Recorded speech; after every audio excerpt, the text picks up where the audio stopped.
இந்தியாவில் உள்ள மாநிலங்களுடைய வளர்ச்சி தொடர்பாக ரிசர்வ் வங்கி ஒரு மிக முக்கியமான புள்ளி விவரத்தை வெளியிட்டிருக்காங்க. அதன் அடிப்படையில் ஒவ்வொரு மாநிலங்களுடைய வளர்ச்சி, அதாவது ஒட்டுமொத்த அந்த மாநில உற்பத்தி அப்படின்றத நம்ம பார்க்கும்போது மகாராஷ்டிரா முதலிடத்தில் இருக்கு. அந்த மாநிலத்தில் உற்பத்தி செய்யக்கூடிய ஒட்டுமொத்த பொருட்களுடைய மதிப்பு ஒரு நிதியாண்டில் தமிழ்நாட்டை பொறுத்த வரைக்கும் 31 லட்சம் கோடி ரூபாய் அளவுக்கு பொருட்களை உற்பத்தி செய்து இந்த வரிசையில் 2ஆம் இடம் பிடிச்சிருக்காங்க. அதுக்கு அடுத்தடுத்த இடங்களில் உத்தரப்பிரதேசம், கர்நாடகா, குஜராத் போன்ற மாநிலங்கள் இருக்கு. ஸோ இதுதான் தமிழ்நாட்டுடைய வளர்ச்சியை சுட்டிக்காட்டுறதா குறிப்பிடப்பட்டிருக்கு.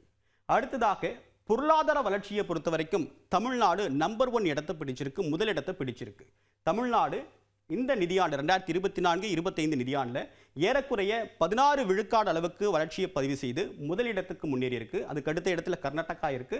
உத்தரப்பிரதேசம் 12.69 விழுக்காடு வளர்ச்சியை பதிவு செஞ்சிருக்கு. குஜராத் 10.14% வளர்ச்சியை பதிவு செஞ்சிருக்கு. அடுத்ததாக பார்க்கும்போது கடன் அப்படின்றது ரொம்ப முக்கியம். அதுக்கு முன்னதாக இந்த கடந்த 5 வருஷங்களில் தமிழ்நாட்டுடைய வளர்ச்சியை பார்க்கும்போது 2020-21 குறைந்த அளவுக்கு பதிவு செய்ததை பார்க்க முடியுது. காரணம் என்ன அப்படின்னா, கோவிட் பெருந்தொற்றின் போது பல மாநிலங்கள் வளர்ச்சியை பதிவு செய்யல, குறைவான அளவுக்கு வளர்ச்சியை பதிவு செஞ்சிருந்தாங்க. தமிழ்நாடு அப்போ 2.6 விழுக்காடு பதிவு பண்ணியிருக்காங்க.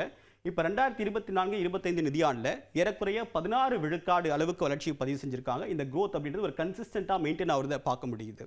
அடுத்ததாக கடன் சுமையை பொறுத்த வரைக்கும் தமிழ்நாடு 9.55 லட்சம் கோடி ரூபாய் அளவுக்கு கடன் தொகை வச்சிருக்கிறத இந்த புள்ளி விவரம் காட்டுது. அதுக்கு அடுத்தடுத்த இடங்களில் உத்தரப்பிரதேசம், மகாராஷ்டிரா, கர்நாடகா போன்ற மாநிலங்கள் இருக்கு. இந்த கடன் அப்படின்றது ஒரு மாநில அரசுக்கு ஒரு சுமையை ஏற்படுத்துமா அப்படின்ற ஒரு விளக்கத்தையும் கொடுத்திருக்காங்க. அதாவது இந்த வளர்ச்சிக்கான அடிப்படை காரணம் என்ன அப்படின்னு பார்க்கும்போது தொழில்துறையுடைய அதிவேக வளர்ச்சி, ஆட்டோமொபைல், எலக்ட்ரானிக்ஸ், ஜவுளி, செமிகண்டக்டர் துறைகள் எல்லாமே முன்னேற்றம் அடைஞ்சிருக்கு. ஒரு வளர்ச்சி அப்படின்றது ஒரு பரவலாக இருக்குது. இன்னொன்று சிறு குறு நடுத்தர நிறுவனங்களுடைய பங்களிப்பும் அதன் மூலமாக கிடைக்கக்கூடிய வேலை வாய்ப்பும் அதிகரிச்சிருக்கு அப்படின்றதையும் சுட்டி காட்டுறாங்க. அடுத்ததாக வலுவான அந்நிய நேரடி முதலீடு, அதாவது FDI உடைய முதலீடுகள் நிறைய தமிழ்நாட்டுக்கு வருது அப்படின்றதையும் குறிப்பிட்டிருக்காங்க. குறிப்பிடத்தக்க அளவு குறைந்த பணவீக்கம், அதாவது இன்ஃப்ளேஷனும் குறைவாக இருக்குது. அதாவது மற்ற மாநிலங்களை கம்பேர் பண்ணும்போது தமிழ்நாட்டில் பல பொருட்களுடைய அதாவது உணவு போன்ற அத்தியாவசிய பொருட்களுடைய விலை அப்படின்றது கொஞ்சம் கணிசமாக குறைஞ்சிருக்கு அப்படின்னு சொல்கிறாங்க.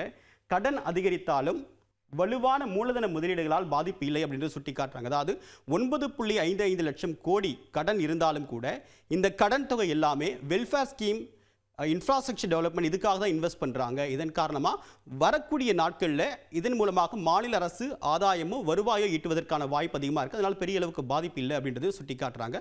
ஸோ இந்த வளர்ச்சியை தமிழ்நாடு பதிவு செய்திருப்பதன் மூலமாக மீண்டும் இந்திய அளவில் இந்த புள்ளி விவரம் கவனத்தை பெற்றிருக்கு.